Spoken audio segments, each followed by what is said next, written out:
It took a moment for Jack to recognize the buzzing noise, his intercom. The only visitor he'd had since moving in was the landlord on rent day, and he knocked, hammered was more like it, on Jack's door. Someone downstairs looking for him was a new experience. He found the plate on the wall and pressed the speak button. He hoped that was the thing to do. Hello? Silence.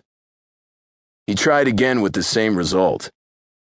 He lifted the window over the entrance and shouted down, "Hey, someone looking for 2A?"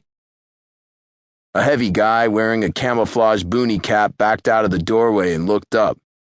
He hefted the large box in his hands. "Yeah, delivery for 2A." Figuring it would be a waste of time to try to buzz him in, he hurried down the 2 flights to the front entrance. "You Jack Moore?" the guy said as Jack opened the front door. He looked flushed and sweaty despite the cool breeze and overcast sky. The one and only. Jack saw his name scrawled on the top of the box but no address. A clipboard lay next to his name.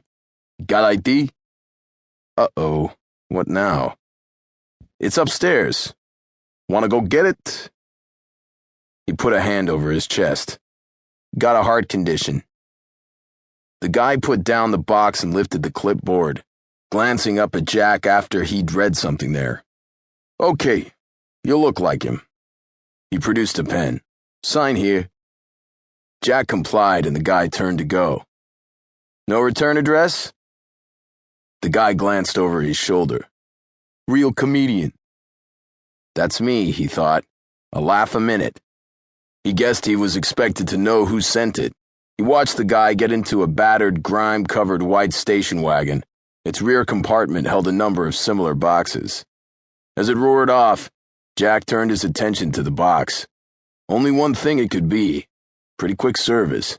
He'd handed the money to Abe last night, and here was the delivery. Not even noon yet. Why such a big box? He grabbed it, much lighter than he expected, judging from the size, and carried it upstairs.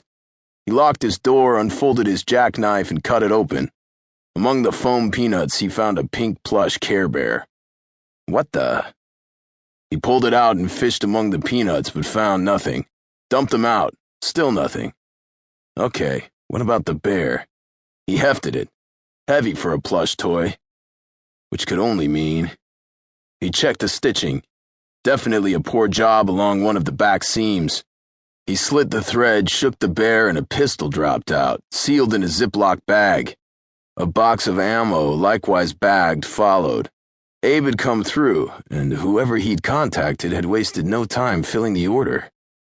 Well, black markets were usually free markets. Price and performance still counted. He pulled the pistol from the bag. Ruger GP 100 was engraved along the blued steel of the barrel, and beneath that, .357 Magnum. Jack turned it over in his hands. So heavy, so solid, so totally cool. He realized he was grinning, most likely like an idiot. I think I'm in love. He noticed a slip of paper on the Ziploc. He pulled it out and unfolded it to reveal a note scrawled in a crabbed hand. Call for instruction now. A number followed. Okay, will do. He grabbed some change and headed for the phone in the hallway. Now was fine with him. He wanted to fire this thing.